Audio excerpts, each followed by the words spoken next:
Bonjour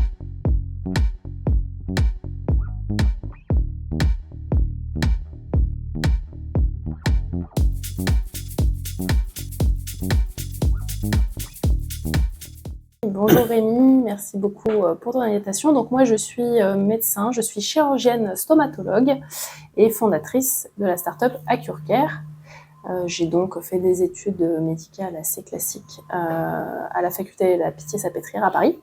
Et puis j'ai choisi donc cette spécialité chirurgie et parallèlement j'ai découvert les milieux de l'entrepreneuriat tech, en tout cas principalement en intelligence artificielle, en travaillant avec des entreprises privées en parallèle de mes études de médecine, ce qui m'a permis de, en tout cas, rencontrer des personnes de l'écosystème IA et m'a donné envie, en tout cas, de me lancer moi aussi.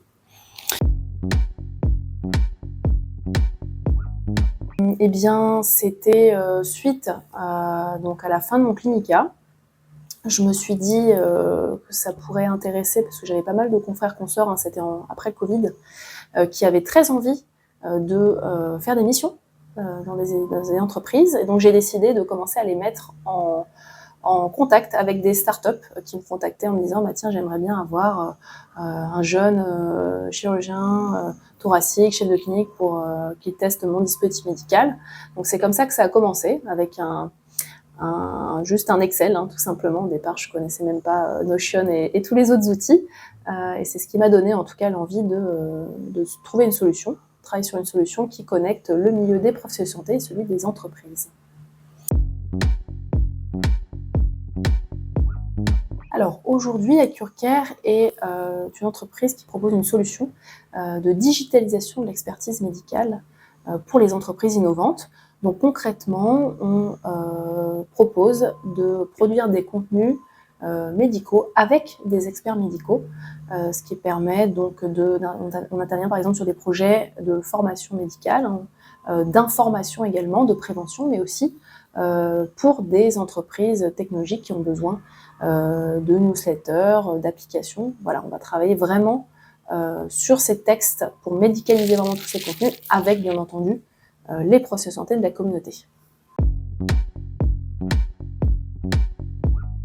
Alors moi, j'ai quand même pas fait les deux au début de la start-up, parce que j'étais aux États-Unis quand j'ai fondé AccureCare. Donc j'ai vraiment été full-time sur entrepreneur. Donc ce qui m'a permis, je pense en tout cas forcément de peut-être d'aller plus vite, mais en tout cas vraiment me focaliser sur cette partie-là, même si on va dire qu'en entrepreneur il n'y a pas une partie, il y a vraiment des multiples tâches. Et là j'ai repris depuis que je suis rentrée des États-Unis en septembre 2023 la chirurgie. Et au contraire, je trouve que ça me permet de bien balancer entre les deux activités, et je trouve qu'au contraire ça m'apporte énormément d'idées, le fait de faire de la chirurgie, de voir des patients au quotidien, pour innover en tout cas dans ma start-up. Donc je trouve ça extrêmement complémentaire comme activité. Eh bien, je pense que quand j'ai commencé, j'avais pas vraiment je ne savais pas par où commencer en fait, tout simplement. J'ai commencé donc à faire ce projet, on a commencé à me parler de proof of concept, je savais pas ce que c'était, donc je pense qu'il y a vraiment tout un langage et toute une méthodologie débutante pour un professionnel de santé qui souhaite se lancer que je n'avais pas du tout. Donc j'avais regardé pas mal de tutos sur internet qui n'étaient pas forcément adressés en plus aux professionnels de santé, donc c'est vrai que c'était encore plus complexe parce que la terminologie de l'entreprise, tout simplement, est pas du tout quelque chose qu'on connaît. Donc je dirais que les freins étaient vraiment là, ne pas savoir par où commencer, qui appeler pour avoir de l'aide. Et je m'étais donc évidemment rapprochée d'incubateurs pour voir si je pouvais me faire aider, mais je rentrais pas dans les cases en tout cas. Surtout que je partais aux États-Unis, donc ça a fait peur un petit peu à certaines personnes. Donc voilà, et puis j'ai continué sur ma volonté d'intégrer quand même un programme qui me semblait intéressant. Donc c'est aux États-Unis que j'ai pu vivre cette expérience, et donc en vraiment intégrant un programme d'accélération américain qui était en plus dédié pour les scientifiques et médecins. Donc c'était parfait. Je dirais en conseil que de se focaliser en premier sur ce qu'on sait faire en tant que médecin. Alors ça paraît peut-être bizarre à dire quand on souhaite se lancer dans l'entrepreneuriat, qui est un milieu nouveau. Mais moi, j'ai vraiment capitalisé dans mon projet sur ma communauté médicale, finalement celle des jeunes médecins que j'avais au départ. Hein. Je revois encore cette vidéo faite par jeunes médecins il y a justement plus de 2 ans et demi, où vraiment je montre que je me lance dans l'entrepreneuriat. Donc vraiment, l'idée, c'était de se faire aider par ses pairs, hein, parce que même ses pairs qui ne connaissent pas l'entrepreneuriat pouvaient m'aider. Donc c'est comme ça que j'ai du coup monté aussi cette communauté qui fait la valeur aujourd'hui, en tout cas une des valeurs de notre projet, notre entreprise Acurcare. Et puis en autre conseil, je dirais forcément, je pense qu'en tant que professionnel de santé, notamment médecin pour ma part, on a eu des études assez longues, très exigeantes, et je pense que qu'on ait gardé cette exigence qu'on a eue pendant nos études, parce que l'entrepreneuriat, c'est pas de la chance. La chance, elle se crée, c'est du travail. Et donc voilà, je pense qu'il faut rester dans cette dynamique de se dire que même l'entrepreneuriat, ça peut quand même rester scolaire, et il faut travailler pour réussir. Alors, aujourd'hui, donc on est en train, nous, donc on se précise dans cette digitalisation de l'expertise médicale sur du contenu pour les entreprises innovantes. Les prochaines phases, c'est de se développer commercialement. Hein, c'est vraiment l'ambition de cette année 2024. Donc là, on est assez content parce qu'on a quand même de plus en plus de clients dans la formation médicale et également dans la formation. Dans l'information médicale. Donc on souhaite, notre enjeu, c'est là de se développer commercialement et probablement de repartir faire une levée de fonds là pour pouvoir accélérer et avoir des profils, surtout faire grossir l'équipe, hein, parce que finalement le développement commercial, il se fait aussi en ayant l'équipe adéquate.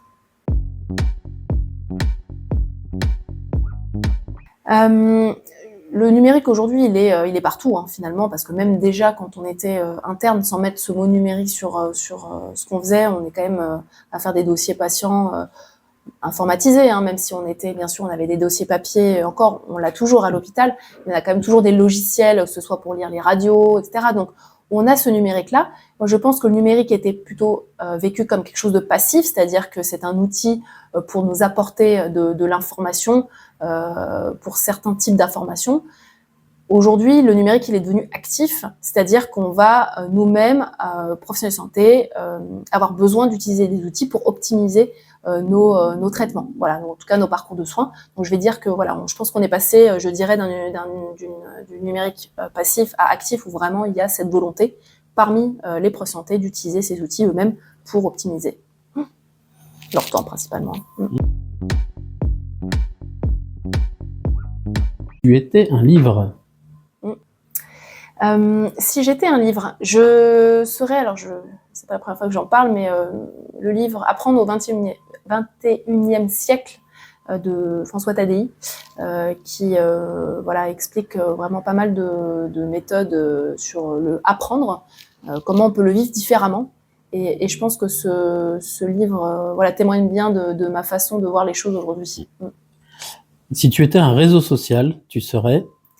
LinkedIn, hein, parce que a priori je suis devenue Solène de LinkedIn pour certains, hein, qui me reconnaissent dans l'avion. Donc voilà, non, je suis très active sur LinkedIn et ravie d'être LinkedIn IA Santé 2023, pardon. Et si tu étais un hashtag, tu serais? Mon hashtag favori, c'est hashtag IA. Donc, pas très original. Si tu étais un site web santé, tu serais? Mon site web, www.acurcare.com. Si tu étais un objet santé connecté, tu serais? Une montre connectée. La mienne, là, celle-ci, qui me suit partout. Si tu étais une start-up santé en dehors de la tienne, tu serais? Difficile.